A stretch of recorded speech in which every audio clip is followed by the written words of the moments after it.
เอาวันนี้มาเอาตอเนาะโอ้ยอาจารย์พนพามาเอาตอดำเนินการดำเนินการเอาตอ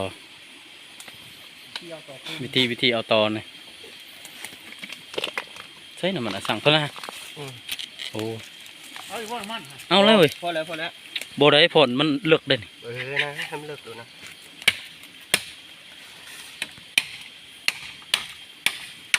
จะมาใส่ชุดนี้ไอ้โชว์เอ้ยโอ้น้ำมันน้อยเดียวนะผลพอดีเอาอีกนะนี่น้ำไอโซก็ยังมีมันอันนั้นใดยันมันโบอันนั้นนะน้ำมันน้อยเดียวมันลายเนาะตั้งเวลาใช่หรอจะไข่หรือว่าเนี่ยไข่แล้วบอกไปขั้นตอนที่หนึ่งขั้นตอนนะตามขั้นตอนเนาะจะว่าหน่อยจะว่าควรลายได้ควรนี่ได้แม่มันเห็นบอกผู้สำนานมันเคยเอาเชี่ยวชาญตัดโลดกันอนามัยเดี๋ยวก็สบายถ้วยนี่เลิกบุแม่เลิกนะง่ายเดี๋ยวรอทารับหาทานคุณแล้วเดี๋ยวรอทาอีก10 นาทีเราจะได้คุดคุ้มอีกแม่นตัวประมาณ10แล้วโอ้โดนโอ้ยมันจังอันนั้นเด้มันจังสลบดิคลองเทป่ะบริตังออกโอ้สิได้ใหม่ได้ใหม่เนาะมันใครคือเลยมีรับจะหน่อยชาทางเสียงมันมิดอยู่นี่โอเคหรือลุยเลยเหรอเฮ็ดแบบนี้แม่นบ่ตายที่บ่ขึ้นแล้วเบิ่นมื้อเช้าขึ้นกระตุ้นนี่ตายแล้วตัวอยู่นอกอย่างเรียกว่ามุตูทิ้งเลยสูตรตัวนี้บ่มีนะบ่ตายต่อตุ่มมีช่างใดเบิดใส่น้ำมันเอาเนาะ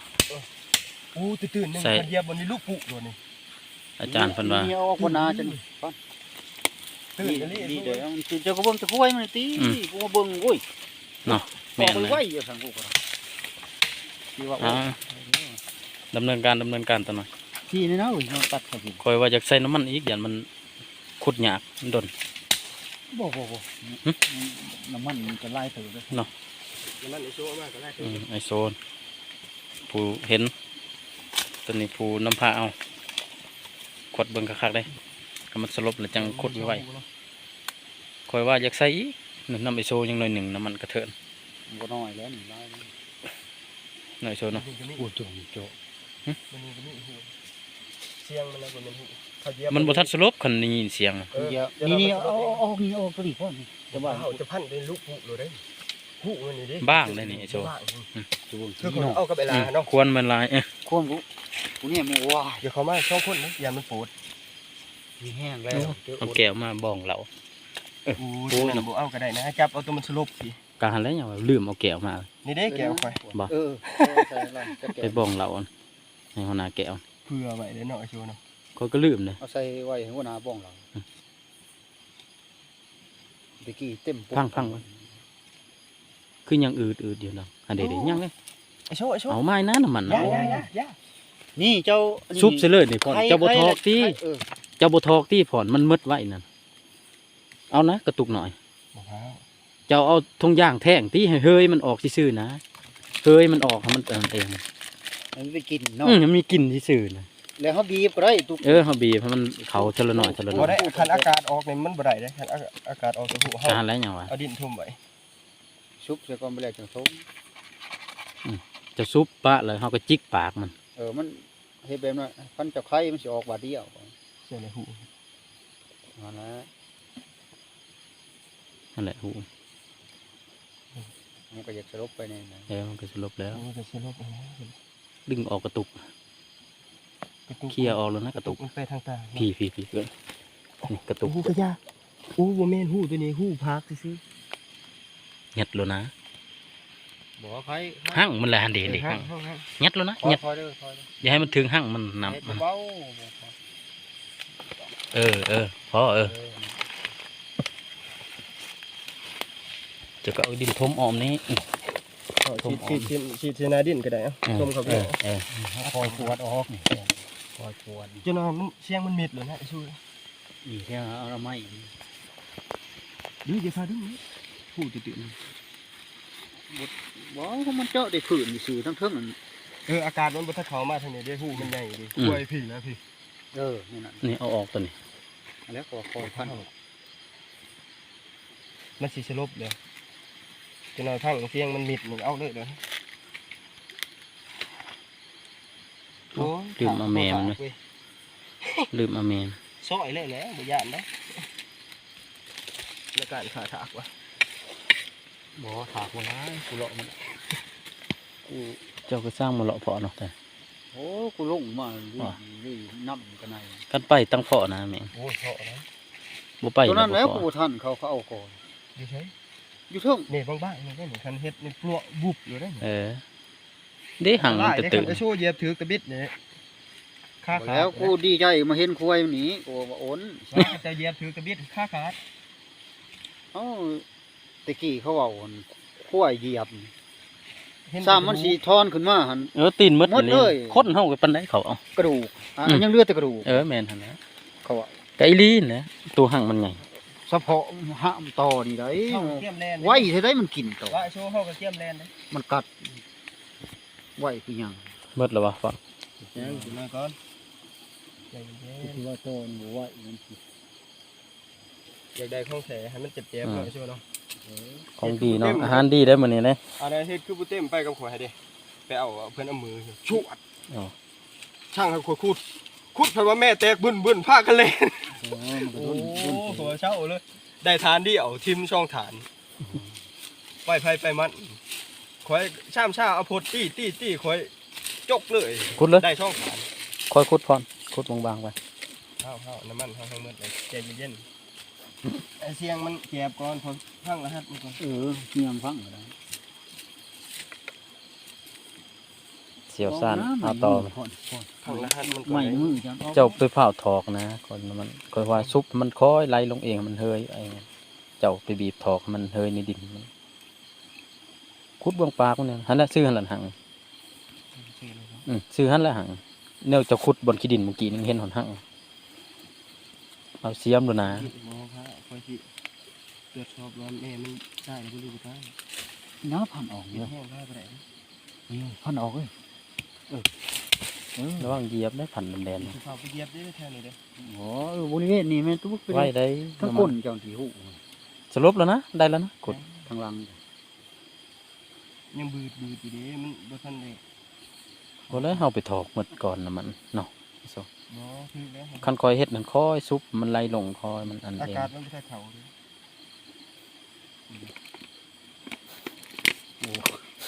ตายเลยนะ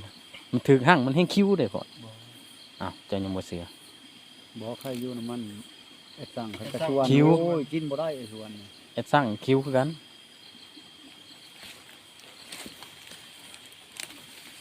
ต้องหั่ง ได้แล้วนะนะอุ้ย สี่ทั้ง อ้าว โต สุด นั่น ท้ายบ่ใช้เสียม สี่ทั้งโตนั่นกูเห็น อะไรก่อน2นาที2นาที ยัง จะพังก่อนฮะพังเองเหรอฮะอันนี้กำลังมันคือปีกบ่ได้หน่อยหนึงจะน้อยมันสลบ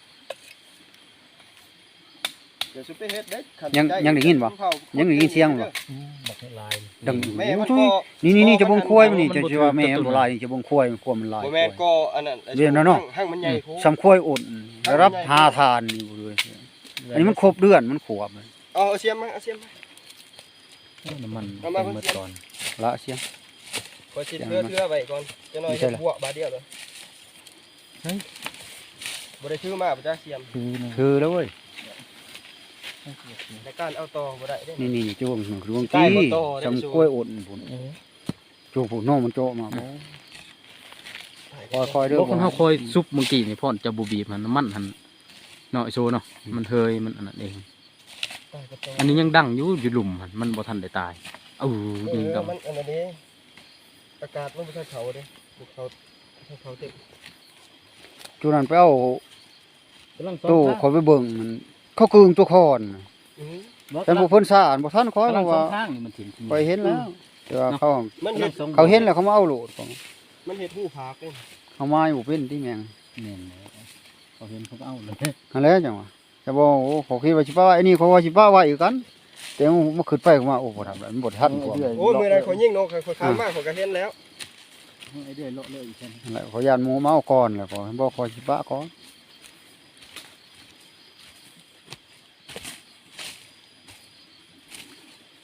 จันเดือนให้เลาะเอามือเท้านี่แหล้วคนโบราณมันจะอิ่มใช่ไหมอ่ะอีหลีหน่อยโซน เอยั่งอยู่ก่อน ยัง ยั่งแล้วน้ำมันเขาจะเอาไปบีบหมดก่อนก่อน บ่มันอันนี้เด้ ถ้าจะค่อยซุปหันคือค่อยว่าหัน เพราะว่า มัน ทาง เฮ้ยเขา ทางท่านในหูมันมาพี่เด้ ก็หาแล้วอยู่ มัน ว่า มาอยู่ เขาคอยบีบอยู่ อากาศมันบ่ทัน เบิ่งดังในใดเบิ่ง โอ้ย อุ้ยอยู่ๆดี อย่าเด้ ๆอุ้ยเท่านี้แม่นนี่ดิ บ่แม่นกับหูมันจะสิไปเหยียบเด้ปลัวลงนี่พี่ดิ กูอยาก ไป ฟัง ไปมันโดดแล้วนี่ มีแต่ว่าเรื่องเอาแค่มาฮุบหลุดแล้ว มันฟังนี่ฟังนี่ มันเหยียบอยู่หั่นแหละเอ้ยนี่เหยียบอยู่นี่เหยียบอยู่นี่ โอ้ย ยั่งนะ ดังอยู่ เพราะว่าหาน้ำมันมาใส่อีกนะ บ่ไปใส่ก็ได้พอแล้ว มันหมดแล้วกินน้ำมันเขาเบิ่งเนาะไอ้โซ บ่หมด เออ เรื่องมืดบ่มืด บาย ขออย่าเบิ่งนี่ นั่นแห นี่ ละ ห้า นั่นแหละ ห้า เจ้าว่าจัง บ่มีจะคอยจั่วคอยจั่ว เอาเขาเบิ่งก่อน เบิ่ง เยอะๆ แม่บอก ค่อยๆเฮ็ด เอาเลยถ้าแม่มันไต่ออกมาวะตีดิเลยแม่มันบ่ตาย สิไปตีมันนะ ตีปุ๊บปะปุ๊บปะปุ๊บปะเห็นบ่มันเต็มเห็น ขอซ่อมมันก่อน โอ้นั่นเลยให้มันสิพื้นอากาศเขามันพื้นไว้เด้ออากาศเขาก่อนถ้าสิเฮ็ดเลยโลดเฮ็ดโลดนะบ่มีแม่น่ะ โอ้สลบแต่สลบ จะรอเลย โดนะเฝ้าแล้วนะ จั่ว มันขึ้นไว้ แล้ว คอยไปคอยเด้ออย่าให้แบบว่า นั่นเห็นบ่ ยังไหน หันเห็นบ่โอ้ยบ่ทันตายบ่ทันตายก่อนเลย ไอ้โชว์ไอ้โชว์ มีแต่เอาน้ำมันมาอีกครับคันแนวนี้ครับ แล่นพาสุนาเอาแล้ว กาเขาเร็ว คันแนวนี้หันมีแต่น้ำมันอีกคันบ่ดิโตบ่ได้โลด บ่ได้แล้วเพราะว่าหูมันอยู่ทาง หัน นี้ เบิ่งตีแม่มันไตออก ไปหาสุนาผ่อนไว้หมดแล้วน้ำมัน ใกล้รถไอ้น้ำเขาเดียว อันนี้มันผ่อนออกผ่อนเออ โอ้ตายไปตายกู แฮ่หันหูมันโอ้ย ดีๆ ค่าทมดีๆดิ ทมเอานะ บ่มีน้ำมัน เอานะ ใส่ๆเบิ่ง นี่เขาบอก เจ๊รถอยู่หั่นวะ ไปใจรถกูบ่ ใช่เลย ตุกมาก่อน อ๋อตุกหน่อยนี่ก็ได้ เอาตุกใหญ่เอาตุก ตุกพาอัด แฮ่กระใจรถกูใจนี่อ่ะ บ่คันบ่บีคัน บ่แล้วเฮาบ่ฮู้ว่าหูมันกว้างส่ำนี้เนาะ เพราะว่าหูมันน้อยคนว่าแม่มันลาก เอาจะกระเบิงแต่ควายมันตีเขายังบอก หูมันกว้างเนาะใช้เวลาสิได้คือ20-30นาทีตายเนาะไอ้โชว์นะตายแล้วเด้อเขาบอกมันตื่น พ่อนทอกเลยมันบอกเมื่อกี้ กระทบ จะบ่เฮ็ดปูดคือตอนเจ้าจูดนะตอนนั้นน่ะเฮ็ดแบบนั้นนะครับ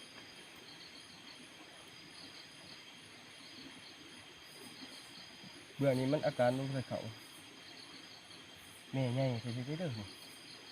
เฮ็ดได้กระหมอน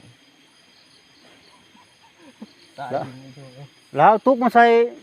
แม่มเลยเด้อเอาไว้ให้ผู้นาบอกเรา จัดการแม่วันนี้ ไข่แน่เลยเด้อ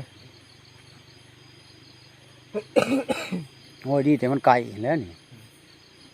มันไก่ตาย ทำ เลย ไกลโอ้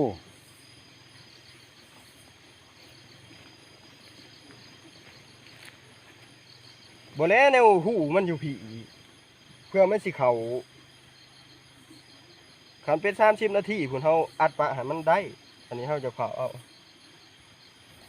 มันใกล้เด้ บอกว่ามันน่ะสั่งมันไว้อยู่ซ้ำว่า มันไว้ 3 นาที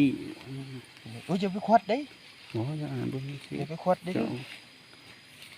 ควัดหันรั่วเลยเด้ อุ้ยเชี่ย มาสิไปเฮ็ดนะแม่มันสิออกนะ อย่าเบิ่งนะอย่าเบิ่งกูอยากเบิ่งว่าในใดหูอุ่นไปอ๋อบอกสอน หูมันตันเลยกระตุกนะนี่ครับบ่เฮ็ดนี่มันช่วงหู โอ้มันเป็นหูเขาไปมันเฮ็ดอยู่พุ่นบ่น มันไปเฮ็ดอยู่พุ่นก็มันเฮา อ๋อ เอามันบ่ได้ไว้คือบ่ค่อยเฮ็ดกับเวลาหันหูมันอยู่นี่เลยแบบห้างมันก็อยู่ลุ่มหูก็อยู่เทิงมันบ่ได้เฮ็ดนั่นนี่แหละเพราะว่ากล้วยมันบ่ใหญ่ซั่นนี่ มันน่ะมันบ่ใหญ่อันนี้นี่ชุดโยดมาแล้วชุดใหญ่มาเลยนี่มันเฮ็ด หาทานขอไล่กำลังติหาทาน พุ่นมาแล้ว หูแล้วว่าทานอยู่เทิง เพราะว่าใหญ่เด้อใหญ่แท้ได้ เนาะ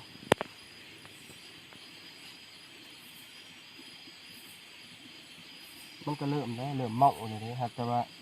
ไอ้สั่งเฮามืดลีดก่อนเพื่อมันสิเข้าไปตะกี้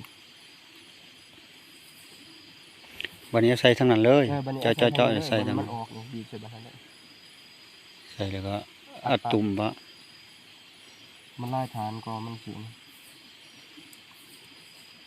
มันลองอะไรมันแข็งนะถ้าเฮาบ่เฮ็ดแนวนี้ไปฉีดน้ำมันออมในก่อนเห็นแห้งจะขุดบ่ได้จะเอาบ่ได้เลยเพราะว่ามันไล่แล้วแม่มัน ยังต่อยก็ไผ่ใส่บ่ตอมีด ฮะ จะฉีดน้ำมัน เอาเจ้าฉีดออกน้ำมันฉีดแล้วก็เจ้าขีดก็ไผ่ใส่ปากน้ำมันนี่จะเฮ็ดแนวนี้แม่มันก็ตายเบิดทั้งหมดบ่ซั่นเฮาเอาบ่ได้คันบ่เฮ็ดแนวนั้น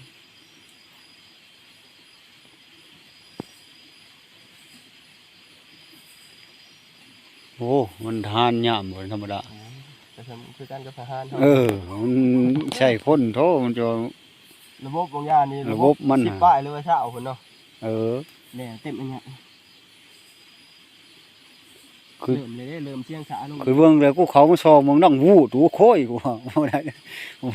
นี่ก่อนว่ะ เริ่มเลยเด้เริ่มเมาเลยข้องบนนี้เฮาได้ฉีดน้อยเดียวมันแต่ผีมันอาการมันบ่อยากมาหู ที่กูคิดว่าโอ้ยโอนแก้มแดงแล้วกูเจอแล้ว โอนเต็มย่ำเนาะ มันเจอแม่งเลยโท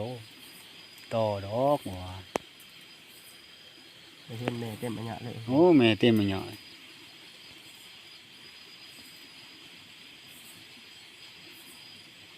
นี่ต่อนี่สิลายเนาะ เอ้าเขาบางคนเขาตำแจวกินหรอวะก็ครัวแล้วตำแจวแซ่บเพื่อกันเขาว่า ก็เห็นมือถอด มัน กระดาษแม่ถึงมันยังถอดกิน นี่ไม่ใช่พืชนี่เด้อช่วงนี้ท่อมนี่ไม่ใช่พืชช่องโตนี่เฮ้ยนี่มันตีนเด็ดหันมันพืชมันลีนงานเนอะ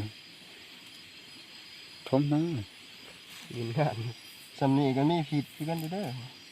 เขาว่าครัวตำแจวกูไปลองเบิ่งไว้เขาว่ามันแสบกว่าหัวเนาะ อืม ของบุตรหมูบ่เอานะต้องเอาลูกแม่มัน เอาส่วนลายตัวเป็นหนังเนาะ เออเอาเป็นหนังเนี่ย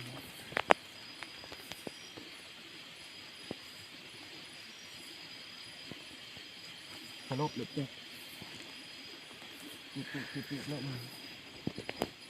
บ่คันเฮาฮู้ว่าฮู้มันเท่านี้เฮาอัดปะก่อนบ่นี่เฮาบ่เผาฉีดน้ำมันเฮาอัดเลยก็เฮาบ่คุยเบิ่งเท่านี้แล้วก็เอาลงบาดเดียวเนาะเอาลงซื้อหั่งมาเลย ทั้งนี้บ่มีบ่ท่าน บ่มีอย่าไปแท่งนะบ่เถื่อยันมันใหญ่หอดขึ้นตัวนี้ อย่างใหญ่ๆแท้ ถ้าเขาไล่กำลังตีพี่เพราะว่าหม้อนี่มันอยู่จุดใจกลางบนขวัญมันเลยจอม อืม หูมันเข้าไปนี่ เฮ็ดสำยุนเนาะสำเสียงยุนเนาะ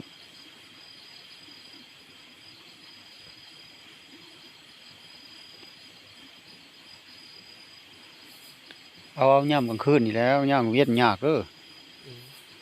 มันแม่มันอยู่นอกแหน่ก่อนเนาะออกไปหามันออกไปหากิน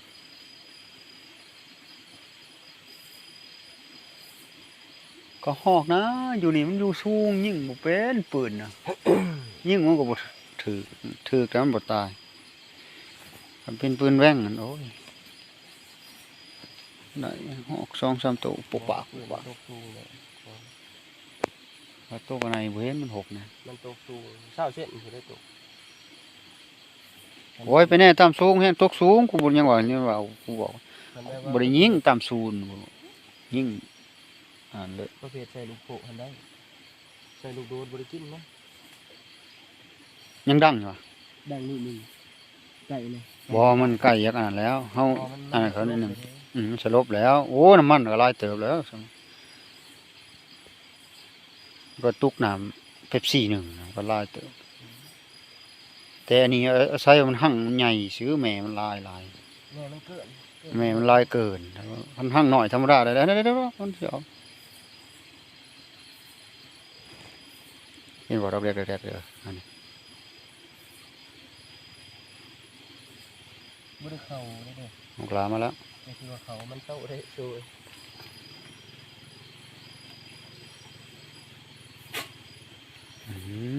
นี่สิอันนั้นมีก็คอยเคียง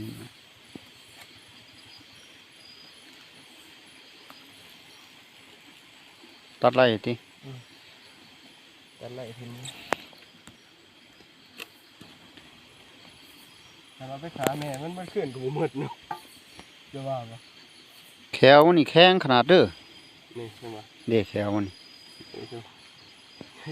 ดี โอ้เนาะตัวใหญ่ เอาให้มันตอดจ้ะ แขวมันว่าแข็งโอ้แขวมันบ่ได้โอ้มันงับเงึบงับงึบงับงึบ เหยียบปลุก เฉพาะเขาว่าคนเหยียบเหลือแต่กระดูกมันสร้างเขาสิทกขึ้นได้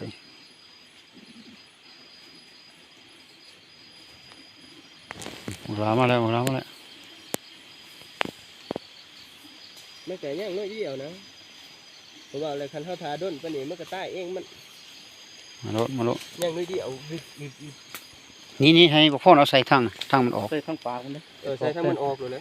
ใส่ทั้งมันออก ใส่ตะปูเด้ ตะปูเจาะ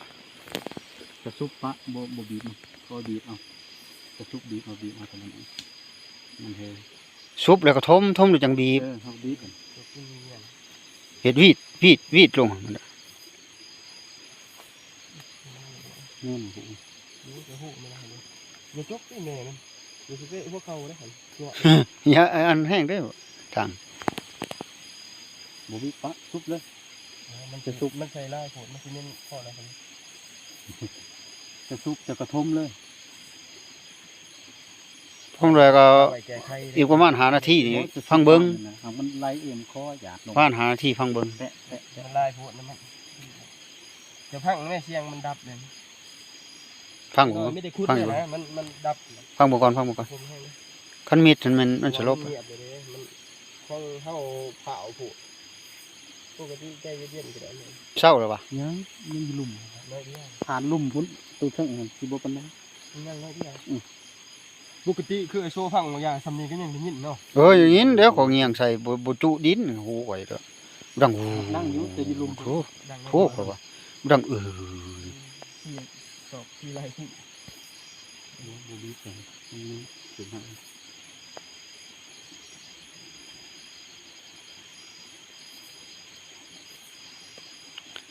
โอ้ห่างตัวนั้นพงมันไปเอาก่อนขวาน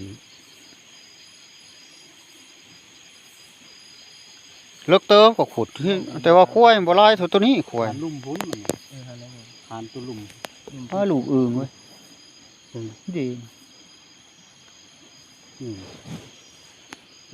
อยู่นี่เลยห้องกูกลาง โอ้ยนี่แหละยามนั้นหอม ลุ่มสุดแล้วขีดลุ่มเลยเนาะขีดลุ่มใหญ่ไปจะได้เห็ดลายมันเปลืองน้ำมันเนาะคือเนาะน้ำมันยังเท่เลย บ่ถึงดิดดอก บุคิวอะไรเฮ็ดวิธีใหม่เด้อบัดนี้เฮา บ่ แกะ คันเฮ็ดคือค่อยว่าเมื่อกี้นี่จะซุปนี่เลยนี่คือเพราะว่าซุปแล้วจะปุ๊กเนาะโซแม่นบ่ แล้วเขาบีบทั้งเทิงก็ได้ควายนี่ มันออกเด้เองมันลอย ก็ว่ามันหมดอย่าง มัน นั้น ก็หักซึมมันเอง อ๋อมันก็บ่แม่นแห้งดอกเฮามันบ่ได้ถือมันให้เวลา เพราะว่าเนี่ยแม่มันลายดิ ลายแท้ เฮานึ่งก่อนดูปะนี่นึ่งก่อน นึ่งเอา นึ่งให้น้ำมันออก ข้าวต้มพันคิ้ว จะต้มคิวจะนึ่งก่อน นึ่งให้มันหยาบลง น้ำมันเสด็จแล้วจะเอาจังมะขัวนึ่งให้มันแข็ง มีน้ำตาล นี่อมตะพันกระดูกหัวผู้ ส่วนลายเขาก็หนึ่งแหละมันจังแซ่บ เพราะยังคิดจะให้อันซักเมื่อหายตอนซักเลยจะเมื่อก็หายเล็กไป 1 2 3ตาย คุด ได้บ่ชู ตอนนั้นไง บ่ชู ได้แล้ว ได้เนาะเกียมแลนเด้อว่ามีเกียมแลนเด้อ มันเอาแต่ ว่ากล่องเฮากล่องวิดีโอเฮาเนาะ คุโรด ราคาอยู่เท่าเยอะเฮ็ดห้อง เอาตอนนี้กำลังเริ่มเลยนี่เด้อ เริ่มแล้วพี่น้อง เริ่มแล้ว พอห้างบางไง นี่เจอแล้ว เจอแล้วห้าง เจอแล้ว ขอดไว้ใต้ด้วยเด้อ เอา สิใต้ก่อนมัน เราคอยซับพ่นเอาเฮ็ดแห้ง ยับเ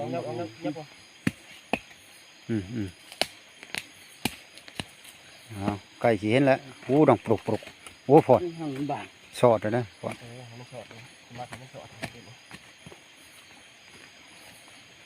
พอแนวอย่าสิไปจกไล่มันเพาะเนาะ เออ ไปชอบพาได้ นี่ เกี่ยว หอดทานมันเลยเด้ บ่ชอบ เกียมแล้วเกียมแล้ว ช่องห้างเลย ช่องข้างช่องด่างช่องฐาน ช่องห้างเลยนี่ห้างนี่ เบิ่งเทียบ บ่ให้มันกว้างๆกว่านี้มันจะคอยเขาคอยต่อเอาตีกระสอบ ขุดบ่ไว้อันนี้คือนี่ อาหารดี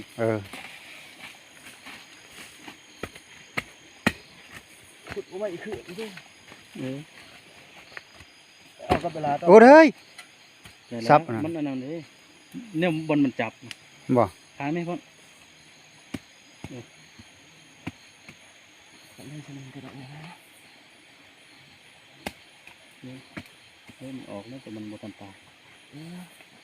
อันนี้มัน โอ้ค่อยๆเบาๆเบา โอ้มันบ่ลมหั่นครับ มันบ่ลง ๆบ่ลมเว้ย โอ้ห่างใหญ่ดีนะ มันจะห่างกันไปจ้ะ โอ้ยห่างมึงเดือนแล้วนี่ไอ้โชว์คัดนี่ดัน บ่ นี่มันเต็มนี่เห็นบ่ตัวมันวางลายนอน โอ้เนี่ยน่ะเนาะ นี่เห็นบ่นี่เห็นบ่ตัวมันวางลายแสดงว่ามันเต็ม โอ้ สีฐานอีหลี